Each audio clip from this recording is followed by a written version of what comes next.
विद्यार्थियों, आपका the economy का आईएएस यूट्यूब चैनल में स्वागत है। अभी हाल ही में यानी कल 5 जून 2026 मॉनेटरी पॉलिसी कमेटी,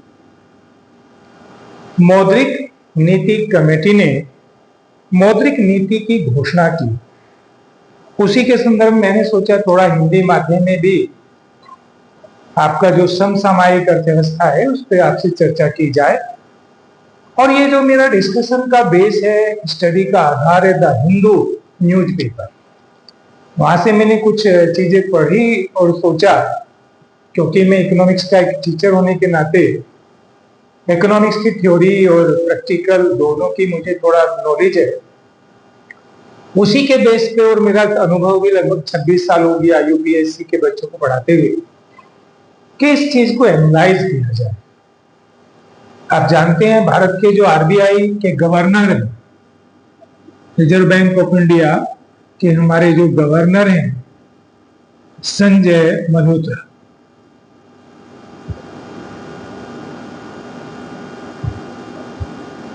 इन्होंने अपनी मॉनेटरी पॉलिसी में डिस्कशन के साथ साथ ये भी स्पष्ट किया कि 2026-27 की जो आरबीआई की प्रिडिक्टेड जीडीपी ग्रोथ रेट है, संभावित समृद्धि दर है, जो पहले इन्होंने अनुमान किया था 6.9 के स्थान पर 6.6 रहने का अनुमान जारी किया। इनका यह अनुमान है कि 2026-27 में भारतीय अर्थव्यवस्था की समृद्धि दर 6.6% रहेगी। और ये अनुमान लगाते हुए कि अंतर्राष्ट्रीय बाजार में क्रूड ऑयल का प्राइस $95 पर बैरल होगा। इसके आधार पर इन्होंने ये भी प्रेडिक्शन लगाया कि इस वर्ष में उपभोक्ता कीमत सूचकांकों के आधार पर यानी सीपीआई के आधार पर मुद्रास्फीति की दर 5.1% रहने का अनुमान जारी किया आरबीआई के गवर्नर साहब। और उन्होंने ये बताया कि ये जो मुद्रास्फीति की दर है पहले के साल 2025-26 की तुलना में 50 बेस पॉइंट अधिक है। 50 बेस पॉइंट ये मुद्रास्फीति अधिक है।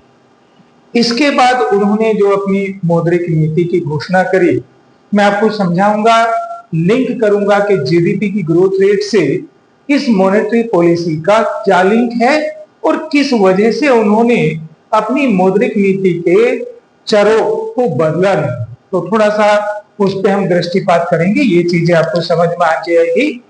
जो बच्चे हमारे 2027 का प्री देंगे या 2026 का मेंस लिखेंगे 1 अगस्त से, उनके लिए भी ये डाटा बड़ा महत्वपूर्ण है, वो भी इन्हें अपने ब्रेन में रखें। और हाल ही में आपको ये भी पता होगा 5 जून 2026 के द हिंदू न्यूज़पेपर में भारत के चीफ इकोनॉमिक एडवाइजर के द्वारा भी भारतीय समृद्धि दर के कुछ डाटा जारी किए गए, उनकी भी मैं यही चर्चा कर लूं, ताकि मैं मौद्रिक कीमत प्राइस पॉलिसी, जो मॉनेटरी प्राइस पॉलिसी कमेटी है, उसकी रिकमेंडेशंस क्या रही मॉनेटरी पॉलिसी के बारे में लिंक कर सकूं, आपको समझा सकूं। अभी जो हमारे chief economic adviser of government of India है, उन्होंने ये बताया कि 2025-26 के दौरान भारत की अर्थव्यवस्था की समृद्धि दर 7.7% रही। इस वर्ष के क्वार्टर 4 में ये वृद्धि दर 7.8% थी। यानी विश्व में तो मंदी आई हुई, विश्व में तो युद्ध चल रहे हैं। अंतर्राष्ट्रीय बाजार में जो कच्चे पेट्रोल की कीमत $70 पर बैरल थी, उससे तुरंत उठ के वो कितना चला गया, $105, $115 पर बैरल।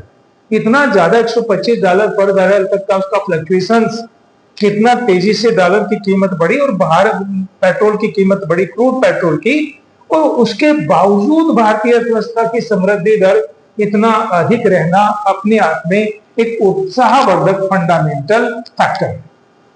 ऐसा क्यों रहा? इस वित्तीय वर्ष में मैन्युफैक्चरिंग सेक्टर की ग्रोथ रेट 10.7% सबसे ज्यादा रही।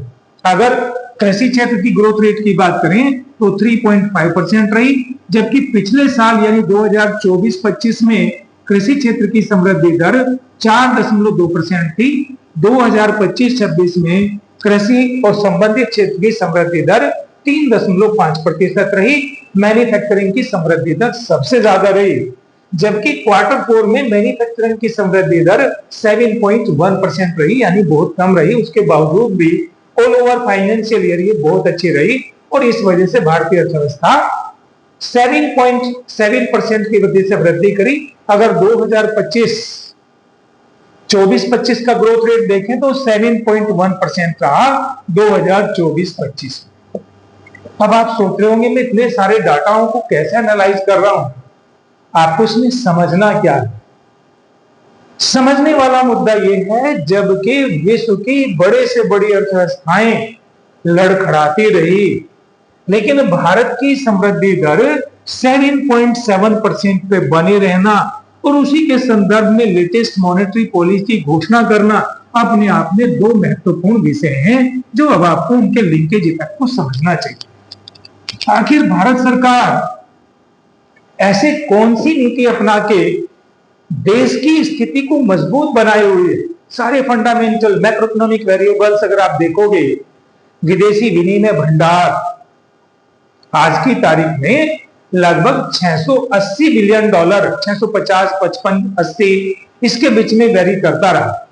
विदेशी पूंजी निवेश, चाहे वो पोर्टफोलियो इन्वेस्टमेंट हो या प्रत्यक्ष निवेश हो, तेजी से भारत में बढ़ा। मुद्रास्फीति की दर जो हमने एक लिमिट बनाई हुई है 3 से 5% के बीच, उसके बीच में ही रही, उससे ज्यादा नहीं बढ़ी। 2025-26 के वित्तीय वर्ष में वो 5% से कम मुद्रास्फीति की दर बनी रहना, ये इस बात का संकेत था कि भारत सरकार की उठाई गई नीति या लागू की गई नीतियां जो पिछले वर्षों से 2014 से चली आ रही, चाहे वो आधारभूत संरचना के विकास की बात हो, कृषि के विकास की बात हो, स्टार्टअप बिजनेस की बात हो, मौद्रिक क्षेत्र में सुधार की बात हो, राजकोषीय क्षेत्र में सुधार की बात हो, वो सभी फंडामेंटल वेरिएबल्स आज हमारी इकोनॉमी को विश्व की सबसे ज्यादा तेजी से बढ़ती हुई अर्थव्यवस्था के रूप में देख रही है। और आज आपने व्लादिमीर पुतिन साहब का, जो रशिया के प्रेसिडेंट हैं, उनका स्टेटमेंट भी सुना होगा जो उन्होंने कल दिया कि भारत के प्रधानमंत्री नरेंद्र मोदी जी के द्वारा कठिन परिश्रम के परिणाम स्वरूप आज भी भारत की अर्थव्यवस्था वैश्विक समस्याओं के बावजूद, इतना ट्रेवलिंग सप्लाई चेन में इतना बड़ा डिस्टरबेंस, तेल की आपूर्ति में इतनी बड़ी बाधाएं होने के बावजूद भी तेजी से उभर रही है। और वो विश्व के साथ फ्री ट्रेड एग्रीमेंट करना, अपने व्यापार का विविधीकरण करना, अपने व्यापार की दिशा को परिवर्तित कर देना, उन सब कारणों का परिणाम। और 2000, जैसा कि संजय मल्होत्रा जी का स्टेटमेंट है कि 2026-27 में भी भारत की अर्थव्यवस्था की समृद्धि दर 6.6% बने रहने की संभावना है। ये हमारा जीडीपी की ग्रोथ रेट है। पहले की तुलना में 0.3% प्रेडिक्शन से कम है, जो 6.9% था। और मुद्रास्फीति की दर भी lower limit 5.1% consumer price index पे अनुमानित की गई, जिसका आधार था $95 पर बैरल अंतरराष्ट्रीय बाजार में पेट्रोल की कीमतों का बना रहना, यह अनुमान लगाया गया उसके आधार पर। अब मौद्रिक नीति पे, जैसा कि मैंने फंडामेंटल्स की बात करी, कृषि की बात करी, मैन्युफैक्चरिंग सेक्टर की बात करी, साथ साथ आपको सेवा क्षेत्र की ग्रोथ रेट भी अच्छी रही। इसमें कौन से कारण रहे कि ग्रोथ रेट जहां 2025-26 में, फिर से रिपीट कर रहा हूं, कितना रहा 7.7, इसे बढ़ाने में दो फैक्टर आप देखोगे, कंजम्पशन और investment. Private effective consumption expenditure growth rate, निजी प्रभावी उपभोग व्यय समृद्धि दर इस वित्तीय वर्ष में 7.7% बनी रही, जबकि निवेश के कारण पूंजी परिसंपत्तियों के निर्माण की दर 8.1% बनी रही। एक तरफ पूंजी निर्माण की दर भी ज्यादा है, उपभोग का स्तर भी ज्यादा है, यानी दोनों जो मिला के बनाते हैं समग्र मांग। स्टूडेंट्स, आपको यही बिंदु समझने वाला है कि ये समग्र मांग अगर ज्यादा है तो अर्थव्यवस्था के अंदर तीव्र समृद्धि क्यों होती है। ये जो हमारा निवेश है, बचत है, वास्तव में समग्र पूर्ति का निर्माण करेगी। अगर आप एक डायग्राम से समझोगे, ये एग्रीगेट सप्लाई है, ये एग्रीगेट डिमांड है, और अगर हमारी एग्रीगेट डिमांड बढ़ी है 7 पॉइंट कितना, अगर दोनों को जोड़ लो तो लगभग 15.8% के लगभग एग्रीगेट डिमांड का जो बढ़ना हुआ, इसकी वजह से ग्रोथ रेट में जो वृद्धि हुई, ये जो आप देख रहे हो थोड़ी सी वृद्धि दर 7.7% के लगभग आपको दिखाई देगी। ग्रोथ रेट है हमारी जीडीपी के अंदर। इतना जो बढ़ोतरी हो रही है, ये एक बढ़िया साइन था।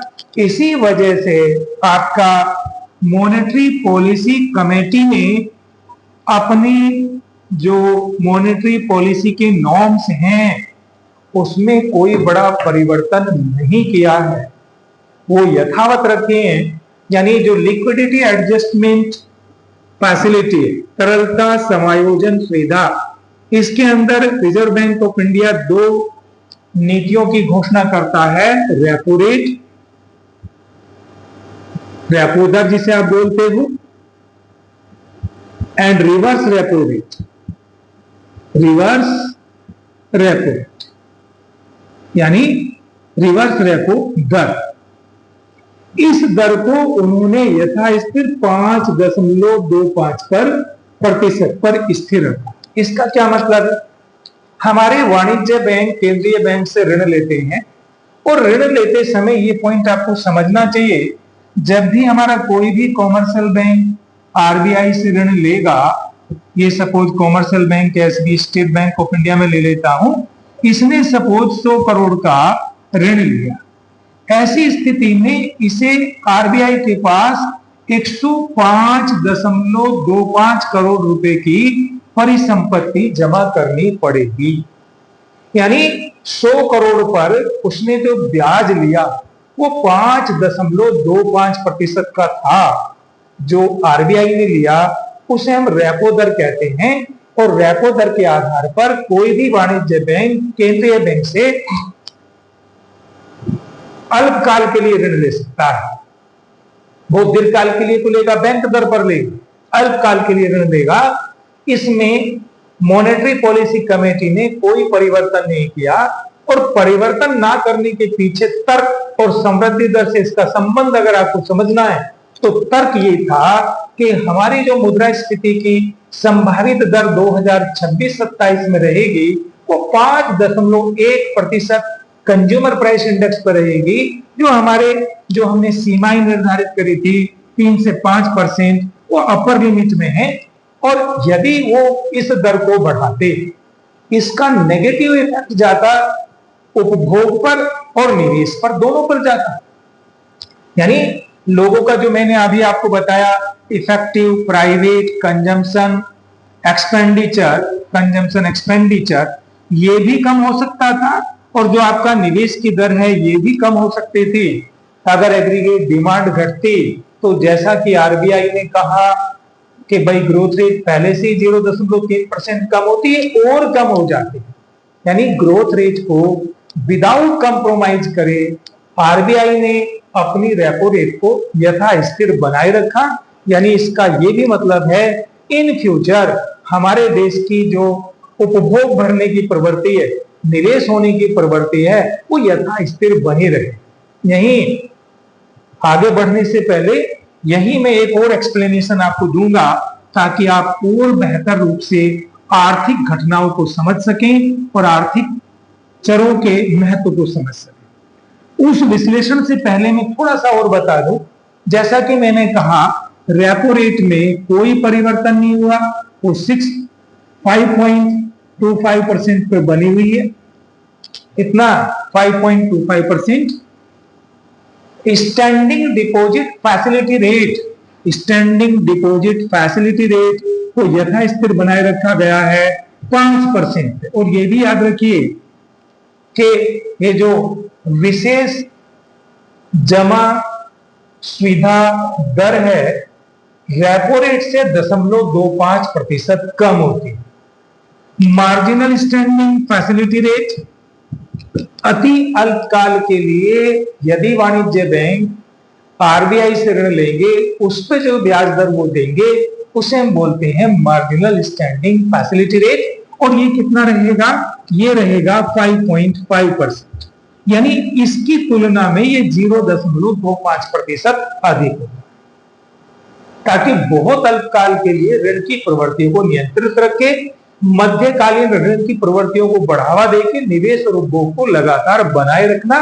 अगर देश के अंदर ड्यूरेबल कमोडिटीज की डिमांड लगातार बनी रहेगी तो निश्चित रूप से हमारे एंटरप्राइजेज उद्योगपति ज्यादा से ज्यादा निवेश करते रहेंगे, मैन्युफैक्चरिंग सेक्टर की ग्रोथ रेट ज्यादा बनी रहेगी, रोजगार के अवसर ज्यादा होंगे, देश की समृद्धि दर अधिक रहेगी। ये इसका एक लिंकेज इफेक्ट आपको दिखाई देगा, यानी इसमें किसी भी प्रकार का क्राउडिंग आउट इफेक्ट नहीं होगा। अब आप यूपीएससी सिविल सर्विस प्रिलिमिनरी 2026 में भी क्वेश्चन आया कि crowding out crowding in effect को आपको समझना चाहिए, और मैं यहीं से आपको लिंक करके बताता हूं कि आखिर ये crowding out crowding in effect क्या होता है। तब आप मॉनेटरी पॉलिसी के वास्तविक जिस्ट और मॉनेटरी एंड राजकोषीय नीति के पारस्परिक रिलेशन जो होता है उसे समझने में समर्थ होंगे। देखो, क्राउडिंग आउट का क्या मतलब होता है।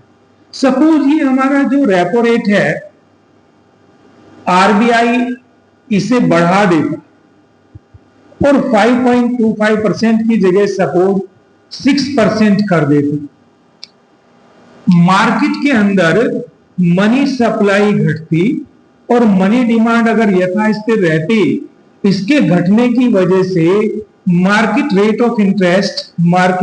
रेट ऑफ इंटरेस्ट बढ़ जाता। ये हमारे दोनों चीजों यानी प्राइवेट इफेक्टिव कंजम्पशन एक्सपेंडिचर को भी घटा देता, उसकी ग्रोथ रेट जो 7.7% चल रही उसे घटा देता, इन्वेस्टमेंट जिसके कारण हमारा पूंजी निर्माण की दर 8.1% चल रही है उसे भी ये घटा देता।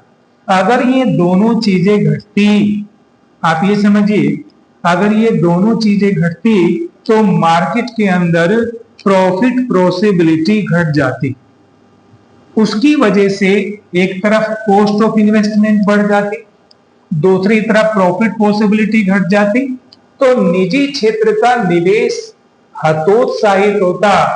अगर हम इसे आईपी बोले, प्राइवेट सेक्टर इन्वेस्टमेंट कम होना, इसकी वजह से बढ़ने की वजह से इसे हम कहते हैं क्राउडिंग आउट।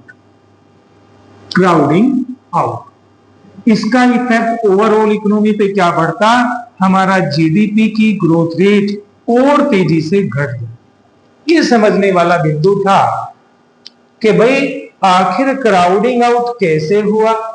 अगर मॉनेटरी पॉलिसी में मॉनेटरी पॉलिसी नॉर्म्स वही रखे और इसकी हम कीमत भी दे रहे हैं, ऐसा नहीं है। भारत सरकार ने पेट्रोल की कीमतों को लगभग स्थिर बनाए रखा।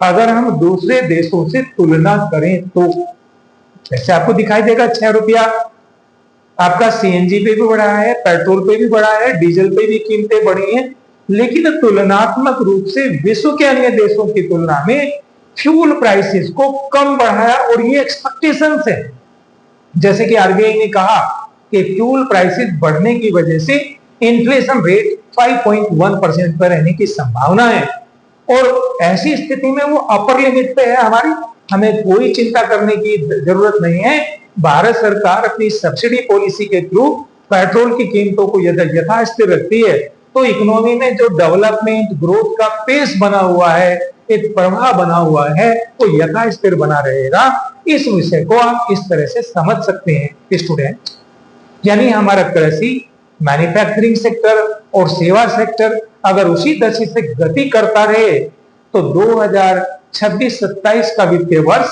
भारतीय अर्थव्यवस्था के लिए वैश्विक जो उच्चावचन आ रहे हैं, विश्व के अंदर जो एक लड़ाई चल रही है, जंग चल रही है अमेरिका और रशिया की, इसकी ईरान की, इधर रशिया और यूक्रेन की, उधर इजराइल और लेबनान की, इस तरह का जो एक युद्ध जैसी स्थिति बहुत भयानक रूप से फैल रही हुई है, पूरी विश्व की सप्लाई चेन बुरी तरह से बाधित है, उन स्थिति में भी भारतीय अर्थव्यवस्था को इतना स्मूथ नहीं निकाल ले जाना। और इसी से जोड़िए आप अंतरराष्ट्रीय संबंधों को। आज डोनाल्ड आपके व्लादिमीर पुतिन के स्टेटमेंट है कि मैं भारत और चाइना के रिलेशन, भारत और अमेरिका के रिलेशन जिस तरह से चल रहे मेरे लिए कोई बाधा नहीं। भारत रशिया के रिलेशन वो हमारा परंपरागत मित्र है, वैसे के वैसे ही बने रहेंगे। यानी विश्व की अगर हम चार शक्तियों पे विचार करें, एक तरफ भारत, अमेरिका, चाइना और रशिया, इनके अपने अपने पॉलिटिकल रिलेशन मजबूती से बने हुए हैं। तो और भारत उन परिस्थितियों में विश्व के छोटे छोटे देशों के साथ अपने व्यापार संबंध विकसित कर रहा है। किसी एक राष्ट्र की यानी अमेरिका की मोनोपोली को तोड़ने के साथ साथ एक वो ग्लोबलाइज्ड इकोनॉमी की तरफ बढ़ रहा है और इतना व्यवस्थित ढंग से बढ़ रहा है कि कोई भी कंट्री अपनी टैरिफ पॉलिसी के माध्यम से विश्व की अर्थव्यवस्था, विशेष रूप से भारत की अर्थव्यवस्था को बर्बाद न कर सके। ये अपने आप में एक बड़ा भारी कदम है जो हमें आज भी बचाए हुए है। उस संदर्भ में आपको मॉनेटरी पॉलिसी के डिक्लेरेशन को देखना चाहिए। उस संदर्भ में चीफ इकोनॉमिक एडवाइजर की जो ग्रोथ रेट के डाटा दिए हैं 2025-26 के, उन्हें देखना चाहिए। उसी संदर्भ में अपने विदेशी विनिमय को देखना चाहिए। यह मैं मानता हूं कि हमारे रुपए का अवमूल्यन हुआ, उसके पीछे विदेशी निवेश का आउटफ्लो ज्यादा था क्योंकि अंतरराष्ट्रीय अनस्टेबिलिटी थी। अब धीरे धीरे स्टेबिलिटी बढ़ेगी तो फिर वो इनफ्लो में बढ़ेगा और देश की इकोनॉमी फिर से बेहतर रूप से ग्रो करेगी। ऐसा बढ़िया सिनेरियो जो विषम परिस्थितियों में भी बनाए हुए हैं, अगर विश्व की सम परिस्थितियां होंगी तो निश्चित रूप से भारत की अर्थव्यवस्था विश्व की सबसे बेहतरीन अर्थव्यवस्थाओं में होगी। और जिस तरह से हमने पूंजीगत व्यय को तेजी से बढ़ाया वो सकारात्मक रिजल्ट देगा, ऐसा मानते हुए आपको आगे सोचना चाहिए। ये जो मेरा आज का लेक्चर था हिंदी मीडियम में मैंने बनाया ताकि आपके जो कुछ बच्चे हमारे हिंदी मीडियम के भी हैं वो भी समझ सके। चलिए, थैंक यू, धन्यवाद।